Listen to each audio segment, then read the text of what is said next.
Ciao, ni hao, yasu, bonjour, guten tag. My name is Lydia, and I'm your host of the Global Travel Junkie podcast, where we'll discover new luxury destinations and experiences together. So let's get started and meet today's guest. Hi, everyone. It's Lydia with the Global Travel Junkie podcast and YouTube channel. I'm so excited to introduce you to our guest today. I'm sitting here with Edoardo. How are you? Ciao, good, and thank you for inviting me on the show. Wonderful. We're so glad you're here. So, where in Tuscany or where in Italy are you right now? In Castiglione Fiorentino, in my town, is a small hill Oh, town in the east of Tuscany. okay, wonderful. So, I want to start off the episode by telling everyone how I know Eduardo. So, I was on Instagram and I ran across his page, which is at Eduardo Bidini. And I saw such beautiful photography of what looked like to be Tuscany because I recognized it. And so I just followed him and I just really liked a lot of his pictures. And then when I started my podcast, I reached out to him and I asked him if he wanted to be a guest on the show and tell everybody what he does and how he helps tourists in Italy. So he said yes. And so he's here today. And so we're going to talk about that. So, but before I get started with that, though, I want Eduardo to introduce himself, give a little background, and kind of help lead us up to where he's what he's doing today that he's on the show about. Okay, so I grew up here in Castiglione Fiorentino in my town, and I ever had the passion for the history and for the art, and so I decided to um, became a tour guide. Before I have a graduation in history of art, and then I in 2014 I became a tour guide, and so it's one of the best work for me because I can transmit my passion for my land and for my country also. Yeah. And So, who do you primarily work with as a tour guide? I work first of all in my area, so Valdichiana, my town, Castiglione Fiorentino, Cortona, Montepulciano, Pienza, and then also in the bigger town like Firenze, Siena, and this part of Tuscany is the central and east part of Tuscany. Okay. Do you also go to Pisa? Because I know a lot of people like to No, see the Leaning it's too Tower. far. It's too far from my area. What is it like an hour? Is it like an hour and a half to go two to two Pisa? hours, 2 hours, 2 hours to get Wow. pizza Okay. by car. Yeah, yeah. Okay. Okay. All right. So, you specialize, like one of the things that you specialize is helping your client understand like the Italian culture, the Italian way of life, and just living like an Italian when you're helping them to navigate through these towns, plus the architecture and the Uh, art and the music and the food. So let's talk a little bit about Italy in general. Like, what is Italy like for people who've never even been? so Italy is a very um, complicated country, but because it's full of history, it's full of treasures, and it's full of difference between the north, the central part, and the south. So when you go in other region, in the other town, something change the the architecture, change the accent, change the food, and but at the same time, every part is linked together, because it's the history, it's the long process of the history. We have many things similar, but many other things very different. So it's a very um, is the real beauty of Italy is the difference. The difference in few kilometers you can have many difference, and but at the same time a huge heritage, a huge beauty. If I think about Italy, the north, the mountains, the big lake, the beautiful town like Turin, Milan, Venice, but also the countryside, like Langhe, where was made the Barolo wine, one of the best Italian wine, or Valdobbiadene in the north, where is the homeland of the Prosecco, one of the best dry wine in Italy, and south. Very different, but the beauty is the same. Sicily, Naples, Amalfi Coast, Capri. When you go in some part of Italy, you are ready for discovery many things. Yeah. Even like Sardinia, which is considered like a blue Yeah, zone, which means that they have a very long lifespan in that area of Sardinia. So, yeah, so the Italians are doing something right if they have such a long, healthy life. So, the other thing that I thought was interesting is there back in the medieval times or even previous to that, there were just like a lot of kings, like in different zones, right? I mean, there wasn't like one king of Italy. It was yeah, like there was a king in Naples, and then a king in Venice, and a king yeah, in Milan, right? So, do you know anything about yeah. that? About That's those something different? similar. Yes, Italy is a young country born in 1861. Before was full of different smaller country. You told before many kings in the south, the king of Naples and Sicily; in the north, in Milan, other king; in Tuscany, the Duchy of the Medici, and the state of the Pope in the other part of the center of Italy. So many kingdom, uh, many difference. Many rulers. Yes, obviously, yes, but and the different kingdom utilized the art to expression of the power, but the art that was used or the architecture that was used in the north is different by the art and the architecture used in the south. So this is one of the best thing of Italy. The beauty is everywhere, but different beauty. Yeah. And You know, and I next to the beauty, our cuisine, our wine, our food, our dishes, our olive oil, because they grow up together. No, architecture, history, and food, olive oil go together up to now. yeah.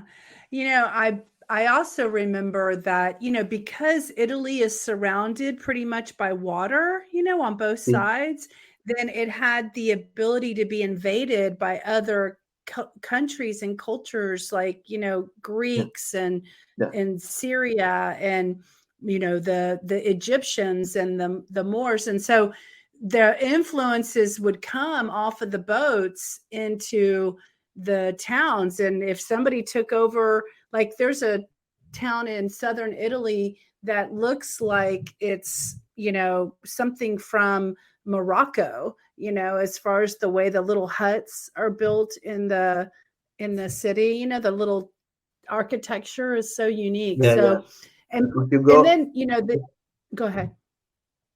if you go in Sicily, yes, you can find many architecture that you remember as the Arabic style.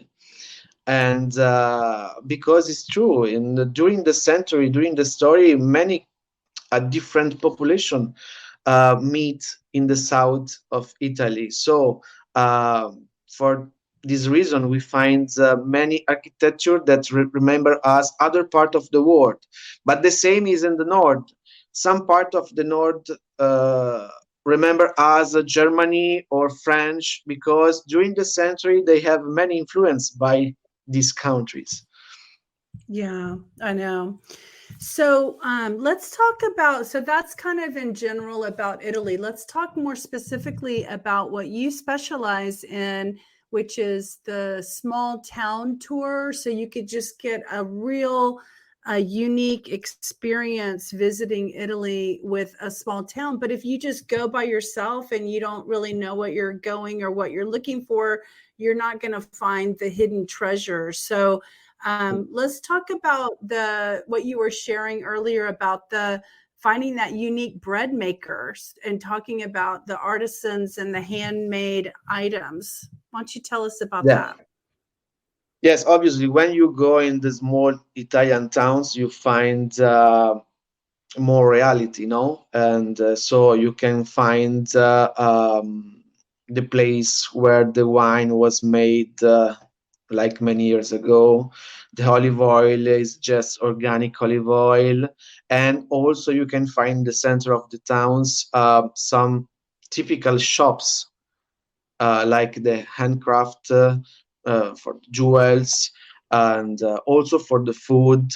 And I love to share this kind of experience with my customers, because I need, when you go in other country, you have to understand the way and the life, no? So when I have my customers, I love to try to become Italian for 1 or 2 days. It depends how many times stay with me. But so, and I love to make Italian breakfast together. So croissant and cappuccino or espresso. Some important rules for the lunch, no? Pasta, pasta without cappuccino, pasta without strange sauce. Because first of all, the Italian dishes are very simple. Okay, and then I love also explain and discover together the treasure about the shops, like the handcraft. No, for example, in Cortona, one of the best town in my area, and famous thanks to the movie Under the Tuscan Sun. With my customers, at the end of my tour, we go together in the historical jewelry to discover the way to realize the jewels, and everything is made with a glass of prosecco. So, and is impossible to discover the tradition and the high quality, because everything, first of all, is made with very high quality for everything, for the food, for the jewels, for everything. This is the first rule, the quality. Tell them about the Castellium Fiorentino, what they get to experience there regarding the bread maker that you said it was over 100-year-old system. Yeah. My town is a very small town, 30,000 inhabitants, so it's very small, but it's very busy. Many events during the year.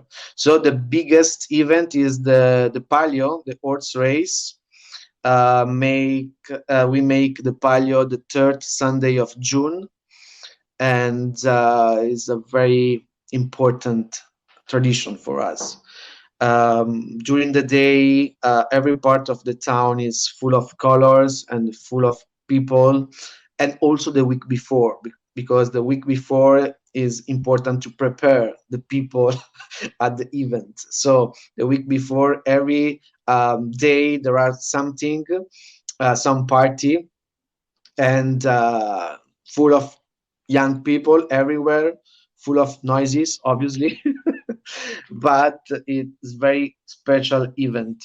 So the horse race is made in the biggest square of Castiglione Fiorentino, Piazza Garibaldi. 3 laps of the square, and we have 6 horses with the jockeys, and every jockeys came from the 3 different neighborhoods of the town. Okay, but it's not the only event in Castiglione Fiorentino. We have also the medieval party between the end of May and beginning of June in the upper part of the town, where there are the fortress and the tower. Um, and also we have during the Easter week the procession, very old tradition. You have to think that the procession born in Castiglione Fiorentino in 16th century, and still today you can see the same clothes with the same colors and the same statues, obviously bring in the different part of the town. So when you come here, you can find something different in every part of the year. Yeah, that's amazing. Is the event where they have the medieval procession and they go through the town walls, is that because they're celebrating spring, like May through June? Like, what are they celebrating? No, Just no, medieval for times? the no, no, no. For the procession, we celebrate the Easter.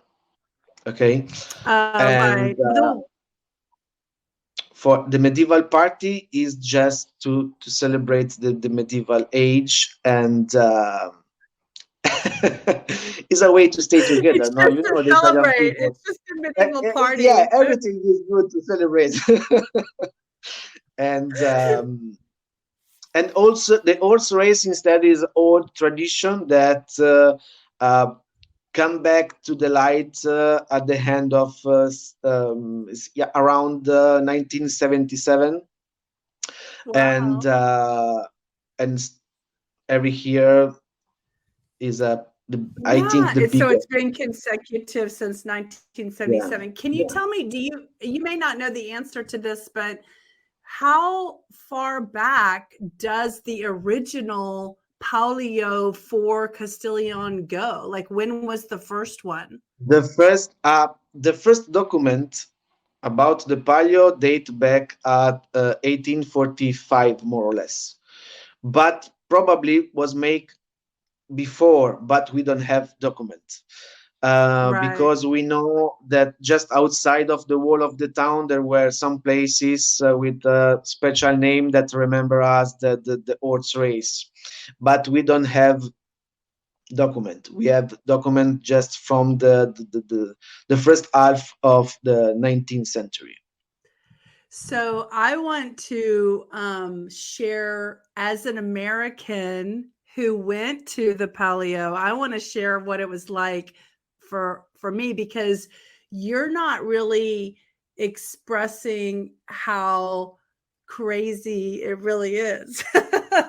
Yeah, you know, but I suggest you and your followers to go in the web and check Palio Castiglione Fiorentino or Processioni Castiglione Fiorentino, and you can find some beautiful uh, pictures that can understand you. No? yeah. Yeah, so I will put a link. I'll Google it for the guest, and then I'll put a link in the description so people can just go to the link and look at it. Okay. But I just want to share that there's a big parking lot that is considered the big square, where during the day people park and buses park and stuff. Yeah. And then they put dirt all around the parking lot, and they put the barrier for the horses to run inside the racetrack. They build it, and then they put bleachers up so that the people can sit and watch the horse race on this parking lot, which is called it's one of their largest piazzas. It's probably where the original Palios took place in the medieval times, right? It's just now a parking lot. Uh, And Probably, just to know, probably in the medieval time, the competition between the horses was a little bit different, not circular, but in the line. oh, okay, like yeah, like Yeah, a track. yeah, Okay. yeah, So then the people from the zonas, which are the different neighborhoods that the town is a circle with the gates I mentioned before, they get to be a part of their neighborhood and they cheer on the jockey of their neighborhood. And it's pretty wild. Like people get serious about the race, like there's yeah. probably some hurting of the jockeys or there's probably like some Yeah. serious. Is probably you can see also the people fighting, but Yeah. Yes, they get so excited about they want to make sure that their neighborhood wins, and it's so serious. They train and they get all this momentum build up about this one race, and so the fact that it's just it's like your heart, races, and you're not even riding the horse, but you get excited to see which zone's going to win, which neighborhood is going to win. So it was just a really special experience for me to be there during that time. And for those of you who don't know, I did not know. I mentioned this in a previous recording, but I did a study abroad program in the town where Edoardo is from. And we figured out that when I was 21, he was 8 years old growing up in Castiglione Fiorentino. So we probably experienced the same paleo of 1990 when I was there. So our lives could have crossed paths before. So, okay. So this is what we're wanting to express to our audience is that the small town Italian life is so different than when you go to Italy and you visit Rome or Naples or Milano. Definitely Milano, because that is such a city with high rise buildings and stuff. And Venice is a little bit more cultural, although because it's so unique with its bridges and its water, although there's just so much tourist there that it's commercialized a lot. So you'd have to go kind of in a hidden area to really get that yeah, Italian life. And they move so much faster in the bigger cities than when you go to the small town. The life is a lot more piano, lentamente, right? Like just a slower sí, experience. So um, sí. let's talk about you. I want to mention something funny. We were talking about culture, and I want to express, y'all might have missed it, but he was letting you know that you never eat or drink a cappuccino after the morning breakfast. And Americans do that all the time, and it drives Italians crazy. And the reason you don't do it is because of the latte, because it has milk in a cappuccino, right? That's the only reason that you're not supposed to eat it Yeah, after yeah, breakfast. yeah. In fact, Yeah. the espresso, you can take the espresso also in the evening, in the afternoon, because it's Yeah. without meat. Right? And actually, a lot of times they drink the espresso after the meal to help settle and digest the food that they just ate. Like it's a part of Yeah, digestion. The yeah, other rule I want to tell people culturally is I learned this the hard way is you never ever put parmigiano or formaggio on top of seafood. yeah, sure, obviously. Yeah. Yeah. But Americans do that all the time. We just put parmigiano on Ano- everything, but you Another don't. another thing that I see on the web, the American do, to broken the spaghetti. No, Oh, no, that's funny. no, no, Yeah, no, no, no. that's so But funny. Well, wait, okay, tell us you have. why. Tell us why. Tell I us don't why know you don't break why. spaghetti. I don't know It why. because you can't slurp it up. you know? But you don't eat spaghetti. If you prefer short pasta, you take short pasta. Spaghetti are good because they're long and you have There's to. so much rationale with the reasoning why you don't break pasta, you know, like if you want short pasta, you just get the bow tie, the come si dice, the bow tie, cravatini, Sì, the bow ok, tie. sì, sì, sì, Yeah, ho the bow capito. tie I is the understand. little pasta. Yeah. Okay. So let's go back to your business and what you do. So a lot of times you said you worked with people who will you usually go people find you through like a travel agent in the area, but also like a lot of people will be renting the villas in the area and then you can take them on tours. So how does that work? Do you have a van or like how do y'all get along together? Do you go get in their car? How does that work? So usually the agency organize everything, and when the people want to have a tour with me, it depends. If the tour is far, like in other town, the customers have a private driver, okay, and I go with they in the van. Instead, is if the tour is in the town, like in Cortona, and they stay in the town, we meet in the main square of the town. Okay. That's good to The know. I agency was think curious about about that. all. What? The agency think about all comfort. Oh, right. It's total all inclusive. Everything is taken Yeah, care of for you. You just show yeah, up, right? yeah. That's awesome. So, do you have any recommendations? Like, if somebody was going to come to Tuscany for the first time, where would you like say would be the most experiential, best experience first? Where for the first time is art. Allora, the first stop that you have to do is in Florence, obviously, because if you come here, you have to see the Piazza della Signoria, the Dome of Firenze, or the David.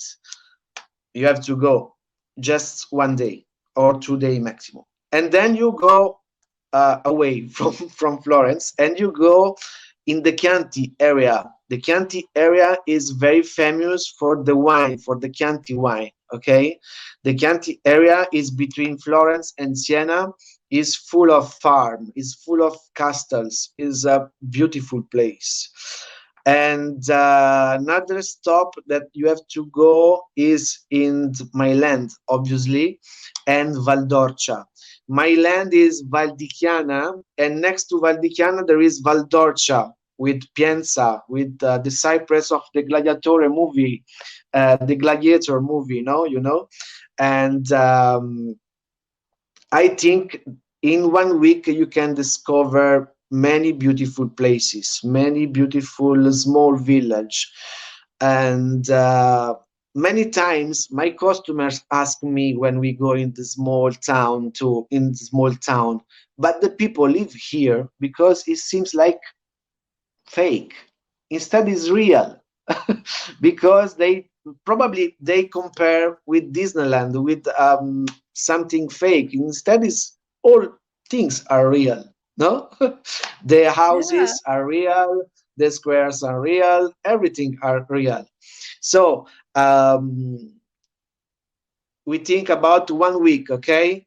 First day, maximum 2 day in Florence, and then you go in Chianti area for taste the wine and the olive oil, and then you go toward Pienza and Valdorcia, and then you go in Cortona and Castiglione Fiorentino in Valdichiana, okay? And then you come back in Florence and finish your tour. It's perfect. That's And then awesome. probably you want to come back faster. You know what? When you go to my website, globaltraveljunkie.com, a little pop up pops up to invite you to put in your email address. And the photo that I have is a beautiful photo of Firenze, of Florence. Mm.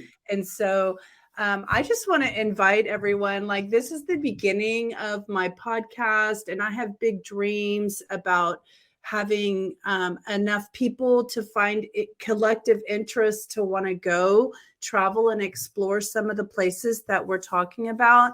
So if any of y'all are interested in at least being on the list to be notified if I do create a travel adventure, maybe I'll create a travel adventure to Tuscany, and we can go have Edoardo take us around on this tour that he just created for us to go to Florence, Chianti, and then to his town and his zone in Yeah. Piacenza, all the Pienza, different Pienza. Pienza.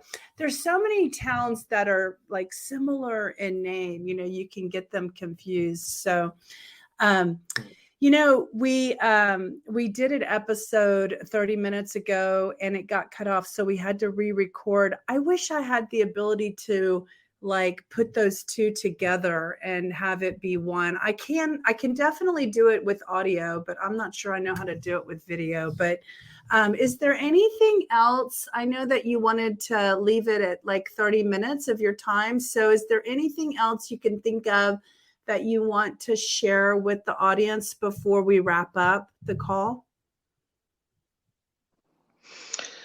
Um, You know, I have Probably, some. Well, I was going to say I have something. If you can't think of anything, you were telling us in the other episode that you take people to different places, like to taste the olive oil and to experience the cheese. Do you take them to the factories or the yeah. fattorie or the farms? Mhm. Obviously, during my tours, we go in these kind of places to have a good experience, like wine tasting, the olive oil tasting, and cheese also. And I try to transmit at my customers um, the science of these for us. It's not just wine, just olive oil, or just cheese. It is something that come back to the past. No, for example, the olive oil for us is a very old tradition here. When you come here, the landscape is full of olive groves, everything, because every family here have a private olive fields, and everyone more or less realize the olive oil on your own. Okay, and during the harvest in the autumn is a big event for every families here, because we stay all together in the countryside to pick up the olive, and we have a lunch in the countryside. So it's a big event, and then when we have the new olive oil, is a very great pleasure to taste the new oil. Is something that is very complicated to try to transmit. In fact, happen that sometimes some farms decide to invited the customer to pick up during the harvest the olive trees, because it's something very special. It's not possible to understand just with words. Okay, is important to try. Yes, to try. And then when you at the finish of the work to taste the new olive oil, something special.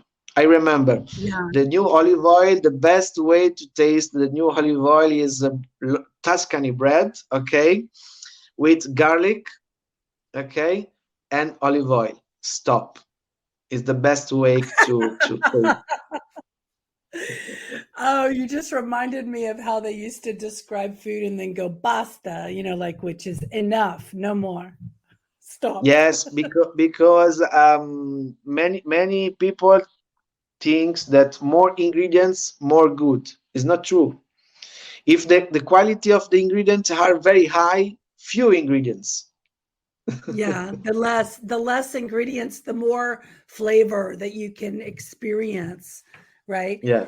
in America, in English, we talk about the experience of food, Yeah, yeah, the ability to experience the harvest and harvesting the olives you're talking about, and actually picking them up with your hands and then putting them in the basket and then carrying them to, I guess, the press where they do the olive press, and then you actually get to taste your own harvest, and it's just so much more of an experience. Like, it's, we would call that like a spiritual, un'esperienza spirituale, no? It's a spiritual experience to be one with the olive tree. yeah, Essere yeah. unico, uno con the olive tree. But it's true because when you stay in the countryside, you don't heard nothing. You heard something, the sounds of the nature, the birds, and maybe the dog, the other voices of the other families in the other fields. Is I something know. You're very making me special. want to. So, actually, when is that? Is that October? Because you're making me want to come back during the harvest. The harvest, it depends. The harvest start usually in October and finish in the first half of November. Okay, so that means that'll be my window of my month. I'll start in October and I'll leave in November for 30 days, just so I can Yeah. catch the harvest. Okay, wonderful. So, Eduardo, if you want, we would love to have you come back and have other conversations about Italy. I know that you told me that you just went down to Caserta for the holidays or recently, and you want to do more exploring of Italy. So, what I want to invite you to do is, if you plan to go learn about other places, then you can come back on my show and you can talk about what you learned, and you can Yeah. encourage other people to come visit where you just explored. It would be a great way for you to help educate us on what Italy has to offer, and you can have a channel to express that, so people can come back and listen to, where is Eduardo today in Italy? Okay, with maybe maybe with you could pleasure. maybe you could do the episode in your vacation, like when you're there, you get on an episode with me and you talk about what you did today and what you're Mhm. experiencing in the moment. Okay. Okay. You like Perfect. that? Yeah. Okay, cool. So, tell everybody one more time, what are all the different ways that they can find you or connect with you or follow you? In the social, in the Instagram or Facebook, you have to put my name and surname, and you find me. You recognize my face. And so I'm going to spell that for everybody. It's Edoardo.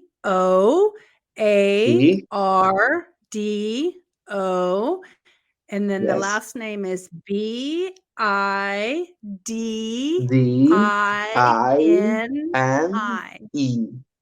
Yeah, yeah. No, Sorry. I. I said with the Italian I know accent. he's saying it in the Italian way. It's Bidini. So it's Yeah. Bidini. Okay. See. So I'm going to go find you on Facebook and connect with you on Facebook as well. So, all right. Well, everybody, thank you so much for listening. We're going to wrap up this episode of the Global Travel Junkie podcast and YouTube channel. And we look forward to finding out where you're going to go next and what you're going to come back and tell us about for the next time. Probably I will go in the so the next week probably I will go in the town that's dead. Civita di Bagnoregio is a very unusual town in Italy, and is like a small island, but not in the sea, in the countryside, because is born over the rock and all around nothing. And to get inside the town, you have to cross the bridge, there is just one bridge to go in the town. It's very small town, and but is one of the best place in Italy, unknown for many people, but it is one of the best beautiful place. And probably during the Easter, I will go in Parma, the place where the homeland for the Parmigiano Reggiano, the cheese, the best Italian cheese, or the prosciutto di Parma, another another the best product of our country, and to discover some places where it's possible to have a very good experience for the food, and obviously to go to see the beauty of the town. Yeah.